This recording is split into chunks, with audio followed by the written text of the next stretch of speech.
Hi there, hope you're having a great day. Now, if you're at home looking for some fun ideas to keep the kids busy and engaged while you're home in isolation, well, you're definitely in the right place. Now, one thing a lot of us may be forgetting during, I guess, this highly stressful time at the moment is that children's creativity and imaginations are actually geared to play and to create. Their children learn through play. So when playing, we only need really just to provide a few essential core ingredients to begin with to provide an open-ended play experience for our kids. Now, with a few simple ingredients that we can provide and with their imagination together, they can and they do create some inspirational stuff. Overall, I guess, we really do just need to remember their supple minds can adapt and adjust quite easily to very simple play techniques. It's us adults who may have become a little bit more rigid in our thinking, that we just need to be reminded and just for a moment, just to remember to see the world through their eyes and see that incredible sense of wonder and possibility that they see and that play does actually offer. And of course, now that we don't actually have access to outside facilities like playgrounds and libraries and play centres and all those quick fix things that we would always just rush at the door to, we now, of course, have to come up with some innovative ideas to keep their little minds stimulated. So lucky for us, we're joined today by our special guest, the wonderful Yvette Salvares, who's going to share 6 novel ideas other than looking at a screen or television that you may not have thought about sort of just yet. Now, just a little bit of an introduction. Yvette is the director and one of the owners of Ethical Training Solutions. It's an education and training company. Sorry, I'm in my coffee. Training company. And she has over 20 years experience in the education industry as a teacher, mentor, manager, and trainer. Now, first of all, we're really grateful for your time today. How are you doing? Thanks. Yeah, I'm doing really well. Thank you. Now, to begin with, through Ethical Training Solutions, you work a lot with early childhood educators and early childhood providers. So how do you help them, I guess, and those who are wanting to get into the childcare industry? Yeah, so we work very closely with childcare centres, with people wanting to enter the childcare industry. I mean, I come from a teaching background and a childcare background. So my aim is to help people get into the industry. So we help them with training through our registered training partners, so through registered training organisations. We do a lot of professional development as well for the childcare industry. So both online and face-to-face, and just those people who are a little bit unsure about what childcare is about, we kind of steer them in the right direction and help them to realise if childcare is really what they want to do. Oh, you're doing wonderful stuff. So I guess a lot of your students are learning and working with the early years learning framework, the ELYF, which for a lot of parents, if you don't know, that's a framework that all kindergartens, preschools, childcare centres basically have their learning based on. So all your students are basically learning that framework. Is that right? Yeah, that's right. So that's what our students base their practice on, especially when they go out into the field, as I call it, when they're doing placement. That's what all their beliefs are based on, and all the activities that they do within the childcare environment are based on those outcomes. Yeah. Beautiful. Awesome. Well, I guess, it is quite a busy, stressful time at home with indoors for everyone at the moment. So, but when things are difficult, I guess we just need to be thankful for the things that we already have. And for most people, that's going to be cupboards that are full of items that they have already stockpiled and cleared the supermarket shelves with and for. So for the most part, the play ideas we're going to be talking about today are with items that we would most likely already have at home. Is that right? Yeah, they are. They're just, everyday items. You don't have to go out and buy anything. You probably have them already. They're something you've always got, and they're very simple. I firmly believe in keeping things simple, because sometimes the best things come out of the simplest ideas. Yeah. And all of these ideas, I think pretty much bar one, can be used for parents who are in high density living, meaning living in apartments or high-rise buildings, or potentially don't have a yard or a backyard. Is that right? Yeah, that's right. In fact, I've done some of these with my niece and nephew in New York who live in apartment living. So, I've done one or two of these activities with them. So I can tell you now that, yes, definitely it does work in that environment. And it's great to keep the kids occupied in that environment as well. They're simple activities, but fun. Yep.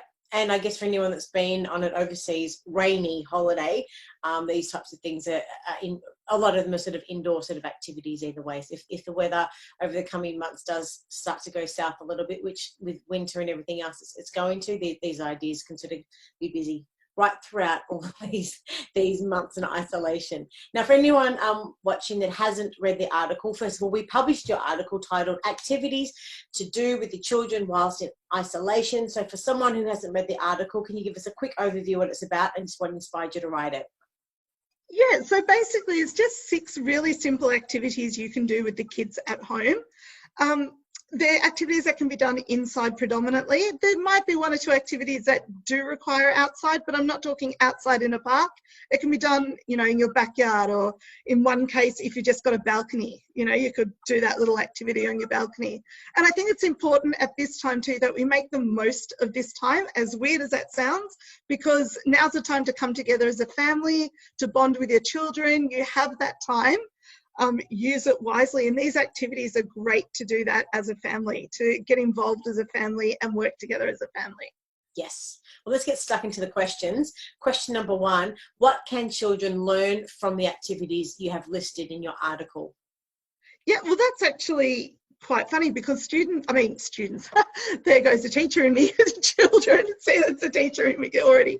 Children can learn so much from activities. It's actually quite amazing. So, for example, one of the activities in my article about making your own bubbles, such a simple activity, just mixing detergent and water. But there's so much children can learn from that. They can learn about how detergent and water mix, how much detergent do they need to water to make those bubbles. There's just so much they can learn about, even as weird as this is, motor skills, twisting a pipe cleaner to make a circle to, make that little scoop to make the bubble shape to blow it. There's, something they can learn. There's, I have a cooking activity there, which is just making icy balls out of fruit. And again, they can learn about nutrition from that. They can learn about, the freezing process, and just, helping mom or dad in the kitchen. That's also fun as well. And then, I've got another activity about gardening, and that's just, potting plants. And kids love to do that, because during this time, they could maybe pot something today and watch it grow over the time that they're in isolation.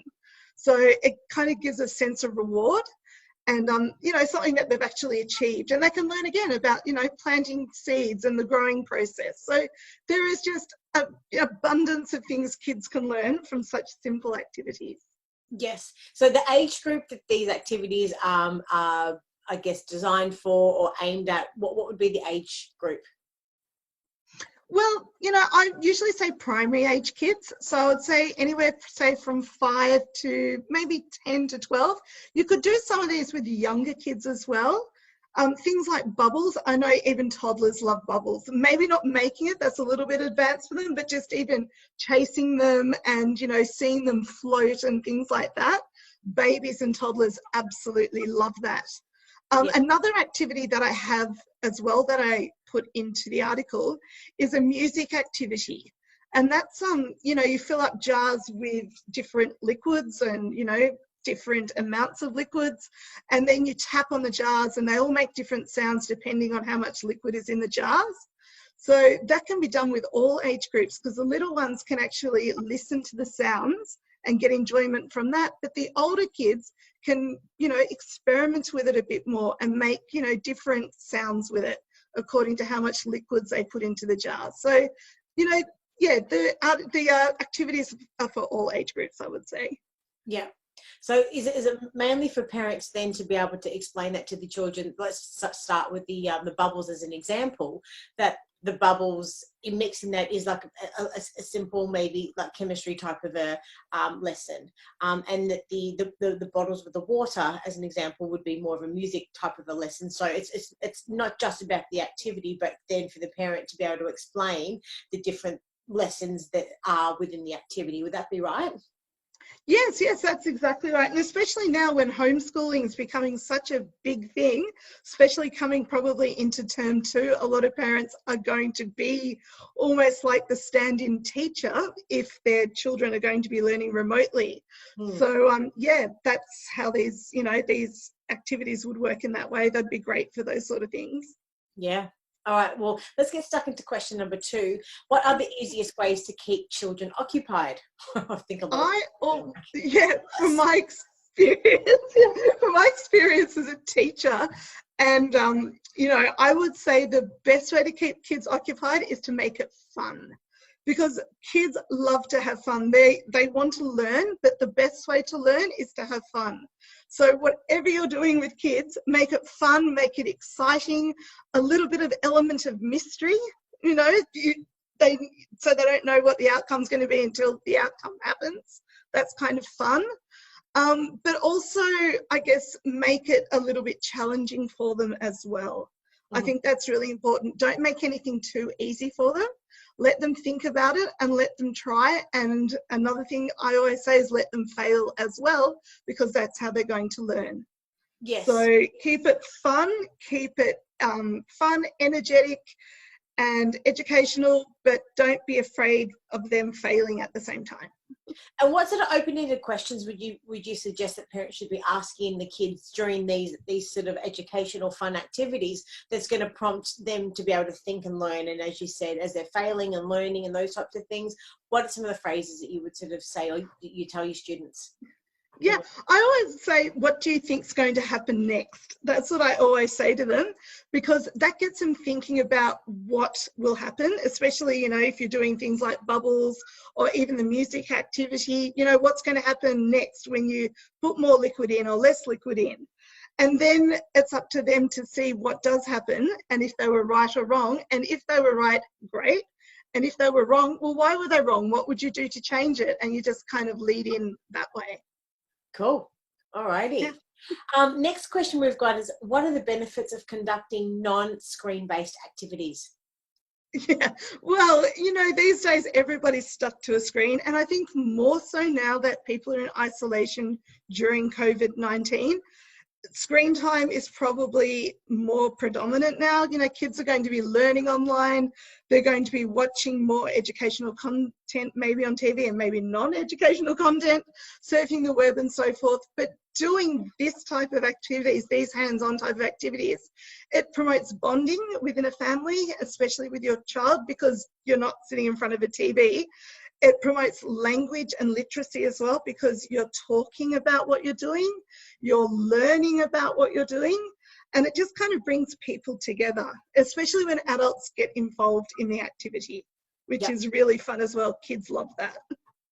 And can you just talk us through these 2 other activities you've got in the article that I just wanted to get your opinion on and to ask you why in particular you included these 2. Another one is making a kite.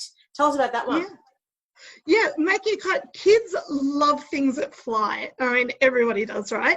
But making a kite is so easy and so much fun.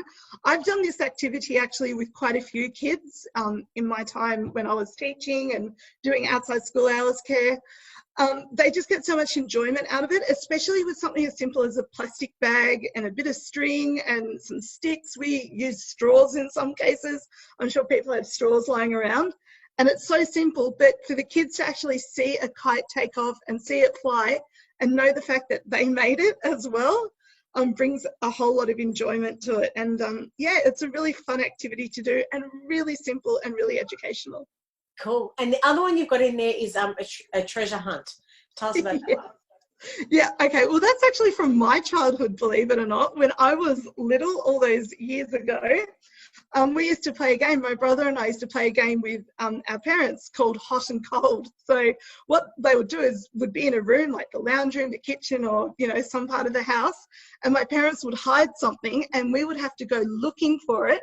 And all they would say is hot or cold, depending on how close to the object we were.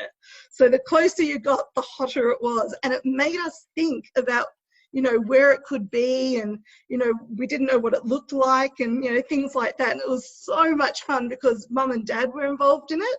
And also we had to think together too. So it promoted teamwork in a way, because my brother and I would go, oh, okay, they're saying warm. So do you think it's to the left, or do you think it's to the right, or is it underneath something? And, you know, it was the best fun. So that's why I put that in there, because it's something you could play as a family and, you know, do it in teams if you had a large family.